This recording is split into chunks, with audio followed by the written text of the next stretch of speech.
انہوں نے کہا کہ ہم نے سب جماعتوں کو اپنا لیا ہے اور ساری سیاسی پارٹیوں کے ساتھ ہمارا وابستگی رہی ہے، تو لیکن ہم نے جو نیٹنس اور جو کلیئرٹی تحریک لبیک میں دیکھی ہے وہ کسی اور سیاسی پارٹی میں، مذہبی پارٹی میں نہیں دیکھی۔ آپ کرسچن کمیونٹی کے پاس گئے ہیں اور انہیں ٹی ایل پی جوائن کرنے کی دعوت دی ہے، تو اس معاملے کو کس طرح سے ذرا ڈیٹیل میں ہمیں بتائیں۔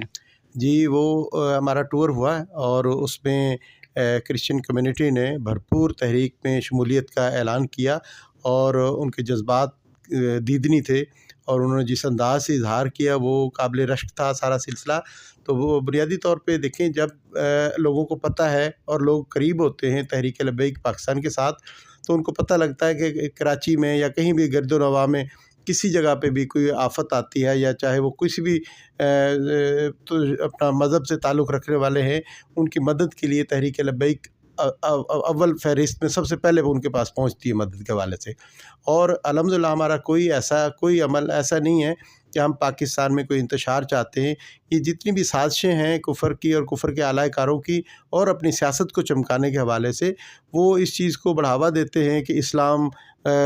جو ہے وہ دہشت گردی پھیلاتا ہے، یا ان کا جو چہرہ پیش کرنا ہے وہ ہم نے ایز اے دہشت گرد پیش کرنا ہے۔ تو یہ سازشوں کی ایک بیسک بنیاد ہے، جبکہ اسلام سلامتی کا دین ہے اور جو بھی اس کے ساتھ ملتا ہے اس کو سلامتی نصیب ہوتی ہے، اس کو وقار ملتا ہے، عزت نصیب ہوتی ہے۔ تو کرسچن کمیونٹی نے بھرپور اس بات کا اعادہ کیا اور انہوں نے اپنی پوری مکمل، ان کی پوری ایک تنظیم ہے جنہوں نے شمولیت کا، وہ فرد واحد نہیں ہے، انہوں نے پوری اپنی آرگنائزیشن کو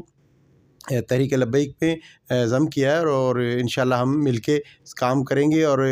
ہر طرح سے اپنی کمیونٹی کا خیال رکھیں گے پاکستان کے اندر۔ اور انشاءاللہ جب وہ دن دور نہیں جب انشاءاللہ پاکستان میں اسلام کا پرچم اس طرح سر بلند ہوگا کہ اس کے سائے کے نیچے پنپنے والے، پلنے بسنے والے سب امن کی زندگی گزاریں گے انشاءاللہ۔ سر انہوں نے آپ سے رابطہ کیا ہے یا آپ خود ان کے پاس گئے، ان کو کس طرح مائل کیا ہے ٹی ایل پی جوائن کرنے کے لیے؟ جی کم و بیش یہ 7 سے 6 ماہ پہلے جب ضمنی الیکشن ہوئے تو ہمارے وہاں کے جو کینڈیڈیٹس تھے انہوں نے جو ووٹ کے لیے وہاں پہ گلی محلوں میں ڈیوٹی سر انجام دی، تو اس وقت رابطہ ہوا اور اس کے بعد ہماری دیگر نشستیں ہوئیں ان کے ساتھ، ہمارے ذمہ داران کی اور ہمارے معززین کی۔ تو اس حوالے سے الحمدللہ ان کا جو ہے سوچ اور پوائنٹ آف ویو، انہوں نے کہا کہ ہم نے سب جماعتوں کو اپنا لیا ہے اور ساری سیاسی پارٹیوں کے ساتھ ہمارا وابستگی رہی ہے، تو لیکن ہم نے جو نیٹنس اور جو کلیئرٹی تحریک لبیک میں دیکھی ہے وہ کسی اور سیاسی پارٹی میں، مذہبی پارٹی میں نہیں دیکھی۔ تو یہ موقف انہوں نے بڑا اپنایا اور انہوں نے ہر لحاظ سے کراس کویشچن بھی کیے اور ان کو تشفی ہوئی اور انہوں نے اطمینان کا اظہار کرتے ہوئے بھرپور شمولیت کا اعلان کیا۔ کیا سعد حسین رضوی صاحب بھی ان سے ملاقات کریں گے؟ جی انشاءاللہ انہوں نے بڑے خوبصورت انداز میں بڑا اچھا موقف بیان کیا کہ ہم اپنے تمام ذمہ داران جو کہ پاکستان سے اور کرسچن کمیونٹی سے جو بڑے لیول کے لوگ ہیں ان کو ہم یکجا کریں گے، تو ہم بلکہ ان کو دعوت دیں گے۔ قبلہ امیر محترم کو انہوں نے دعوت کا وعدہ کیا انشاءاللہ، اور وہ جب بھی ہمارے پاس آئیں گے ہم انشاءاللہ ان کو ویلکم کریں گے انشاءاللہ۔ اچھا 2018 میں بابا جی نے ایک عیسائی عورت کو ٹکٹ دیا تھا اور وہ بابا جی سے متاثر ہو کر، ان کی باتوں سے متاثر ہو کر اس نے اسلام قبول کر لیا تھا، کیا اس بار بھی آپ عیسائیوں کو ٹکٹ دیں گے؟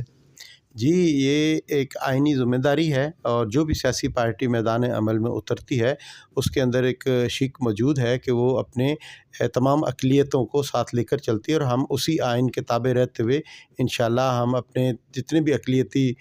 ذمہ داران ہیں ان کو ساتھ لے کر چلیں گے، اور ان کی ٹکٹس اور ان کی رائے مقدم ہوتی ہے اور ان کی رائے شماری کو احترام کی شکل سے دیکھتے ہوئے ان کو ان کا حق دیا جائے گا انشاءاللہ۔ تو صرف ٹکٹ ہی دیں گے یا ساتھ آپ اسلام کی دعوت بھی دیں گے انہیں؟ جی اسلام کی دعوت تو عام ہے، وہ تو جس کے مقدر میں اسلام کی روشنی اور اسلام کے نور میں آنا لکھ دیا جاتا ہے، وہ آپ دیکھتے ہیں کہ تاریخ گواہ ہے کہ کہاں مکہ مکرمہ سے شروع ہو کر اور عالم اسلام اور اب 1.5 ارب مسلمانوں کی آبادی، اور اس کے ساتھ تیزی کے ساتھ یہ نور اور یہ روشنی پھیل رہی ہے، اور یہ تو اس کے مقدر کی بات ہوتی ہے۔ جس کو یہ اللہ رب العزت انعام فرماتا ہے وہ اس حلقے میں آ جاتا ہے، لا الہ الا اللہ محمد رسول اللہ صلی اللہ علیہ وسلم۔ یہ تو اسلام کا کلا ہے اور اس کے اندر جو آ گیا وہ سلامتی میں آ گیا۔ اچھا ہم نے دیکھا جب آپ وہاں پر گئے ہیں عیسائی کمیونٹی کے پاس، کرسچن کے پاس، تو انہوں نے لبیک کے نعرے لگائے ہیں اور منصبہ نبیین کے وہ نعرے لگوا رہے ہیں۔ قبلہ یہ تو اپنے اپنے مقدر کی بات ہے کہ کلمہ پڑھنے کے بعد کس مقام پر پہنچ جاتا ہے کہ وہ اپنی جان سے، مال سے، تن من سے اسلام میں مکمل طور پہ داخل ہو جاتا ہے، اور پھر یہ بھی ان کا مقدر ہے کہ جن کے مقدروں میں لکھا ہے کہ وہ کلمہ پڑھنے کے بعد بھی اپنے اصل کو نہیں پہچان سکتے یا ان اسلام سے دوری، اور یہ صرف کلمہ گو مسلمان ہونے کا دعویٰ کرتے ہیں، تو باقی یہ ہے کہ وہ ان کے جو عوامل ہیں اپنی جس کمیونٹی کے، وہ ان کے لیے ہی ہیں، ان کے ساتھ اظہار اس یکجہتی اس انداز سے کرنا کہ شرکیہ لیول کے مرتکب ہونے کا اندیشہ ہو تو بندے کو اجتناب کرنا چاہیے اور مسلمان ہونے کا بھرپور دعویٰ کرنا چاہیے۔ ان کی سہولیات کے حوالے سے آئینی ہماری ذمہ داری ہیں، وہ پوری کرنی چاہیے۔ ان کے جو اپنے جو ان کی روایات ہیں وہ ان کے لیے ہیں، نہ کہ مسلمانوں کے لیے ہیں، تو ان کو بلکہ دعوت دینے کے بجائے آپ ان کے ساتھ شامل ہوتے ہیں تو یہ اپنے اپنے مقدر کی بات ہے، اور بندے کو توبہ کرنی چاہیے، استغفار کرنا چاہیے کہ ہم اپنے رب کے حضور کیا منہ لے کر جائیں گے، کیا پیش کریں گے کہ ہم نے ان کی روایات کو اپنا لکم دینکم ولی دین، انہیں ان کا دین مبارک ہو، ہمیں پر ہمارا دین مبارک ہو، تو یہ تو دو ٹوک فیصلہ ہے، تو اسے اجتناب کرنا چاہیے۔ اور بالخصوص جو ہمارے نمائندگان ہیں اور جو اس طرح کے ہمارے جو قیادت ہیں عالم پاکستان کے وطن عزیز کے اندر، ان کو اس بات کا خیال رکھنا چاہیے کہ وہ کس عمل کو پروموٹ کرنے جا رہے ہیں، ہماری آنے والی جنریشن کو وہ کیا درس دے رہے ہیں، ان کو لوگ فالو کرتے ہیں، تو ان چیزوں کا خیال رکھنا انتہائی ضروری ہے۔ اور بالخصوص عوام پاکستان کے لیے جو پیغام ہے وہ یہ ہے کہ ہمیں بھی ان کی حمایت اور ووٹ ڈالتے وقت خیال رکھنا چاہیے کہ جو ہماری اسلامی اقدار کا خیال نہیں رکھتے، پاسداری نہیں رکھتے، کیا ہم ان کے جرم میں ہم برابر کے شریک تو نہیں ہیں؟ تو ووٹ بھی ان کی حمایت کا ایک وہ عمل ہے کہ جو اس بات کا منہ بولتا ثبوت ہے کہ ہماری عوام الناس اسلام چاہتی ہے یا اسلام کے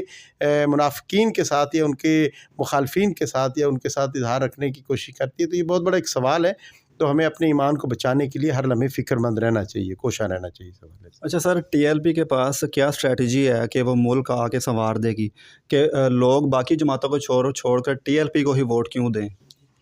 جی، اس میں واضح طور پہ ہماری تاریخ شاہد اس بات کے اوپر کہ جب آپ ایمان اور اخلاص کے ساتھ میدان عمل میں اترتے ہیں تو اللہ رب العزت کی مدد آپ کے ساتھ ہوتی ہے۔ تحریک لبیک یا رسول اللہ پاکستان کا ایمان ہے اور یقین ہے اس بات کے اوپر کہ اللہ رب العزت کو ناراض کیے ہوئے آپ نہ کوئی ترقی حاصل کرتے ہیں، نہ عزتیں پا سکتے ہیں۔ اللہ رسول کی محبت حاصل کریں گے اور ان کی رضا میں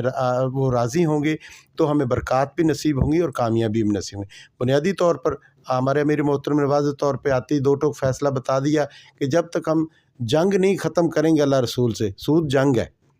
اس میں پورا ملک ہمارا جکڑا ہوا ہے، اور جس انداز سے ہمارے 75 سالوں میں مقتدر ذمہ داران نے جنہوں نے ہم پر اقتدار کیا اور حکومتیں کی، انہوں نے روز بروز ہمیں سود کی دلدل میں دھکیلا گیا۔ ہمارا پیدا ہونے والا بچے سے لے کے اور بزرگ اور مرتے دم تک مقروض بندہ جا رہا ہوتا ہے اس دنیا سے۔ تو یہ عوام الناس کے لیے بھی ایک پیغام ہے کہ وہ سودی نظام کو اور اغیار کے ایجنڈے کو کب تک برداشت کریں گے۔ تو اس کے لیے اب ان کے پاس ایک پلیٹ فارم موجود ہے جو کہ تحریک لبیک یا رسول اللہ پاکستان کی شکل میں ہے، اور قبلہ امیر المجاہدین اور ان کے جانشین اور ان کے مخلصین اور محبین جس اخلاص سے ڈیوٹی سر انجام دے رہے ہیں، ان پر بھروسہ اس انداز سے کرنا چاہیے کہ معیشت ایمان کے ساتھ چلے گی اور اخلاص کے ساتھ چلے گی۔ آپ ان پہ انحصار کرتے ہیں جو قرضہ وہاں سے لاتے ہیں اور آپ کا نام پر لاتے ہیں اور کھا خود جاتے ہیں، اور نہ آپ تک اس کے کوئی ثمرات نصیب ہوتے ہیں، اور اس کے جو سود کی جو بیماریاں ہیں، جو خرافات، وہ عوام الناس بھگتتی ہے۔ تو یہ بڑی مخصوص سی چیزیں جو اوپن ہیں، تو انشاءاللہ جب اخلاص کی بنیاد پر نظام رکھا جائے گا، ہماری معیشت بھی بہتر ہوگی، ہماری ساری خارجہ داخلہ پالیسیز بھی بہتر ہو جائیں گی، اور پاکستان میں بہاریں آئیں گی انشاءاللہ۔